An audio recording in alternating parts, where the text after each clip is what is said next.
নদিয়ার কল্যাণী বিধানসভার বিধায়ক অম্বিকা রায়ের বাড়ির সামনে বিজেপি কর্মীদের বিক্ষোভের ঘটনায় চাঞ্চল্য ছড়িয়েছে। বিধায়কের গাড়ির কাচও ভেঙে দেবার অভিযোগ উঠেছে। জানা গিয়েছে, কল্যাণী সেন্ট্রাল পার্কে বিজেপির পার্টি অফিসে বিজেপি যুব মোর্চার নেতা সুখদেব মাইতিকে বেধড়ক মারধর করার অভিযোগ উঠেছে দুষ্কৃতীদের বিরুদ্ধে। পার্টি অফিসে থাকা মহিলাদেরও শ্লীলতাহানি করার অভিযোগ উঠেছে। বিজেপির অভিযোগ, দুষ্কৃতীরা সকলেই বিধায়ক অম্বিকা রায়ের আশ্রিত। এই ঘটনার প্রতিবাদ জানিয়ে বিধায়কের বাড়ির সামনে বিক্ষোভ দেখিয়েছেন তারা। পাশাপাশি প্রাণ সংশয়ের আশঙ্কা নিয়ে কল্যাণী থানায় লিখিত অভিযোগ দায়ের করেছেন বিজেপি কর্মীরা। আন্দোলনকারীদের দাবি বিধায়কের পদত্যাগ।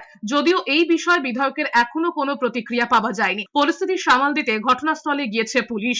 আমাদের মেন বক্তব্য যে বিধায়ক কি করে কালকে পার্টি অফিসে গিয়ে বহিরাগত তৃণমূল কর্মীদের নিয়ে গিয়ে উনি আক্রমণ চালিয়েছে। আমার যুব সাধারণ সম্পাদক, আমার জেলার, আমার মন্ডলের সাধারণ সম্পাদক সঞ্জিত ভট্টাচার্যের উপর।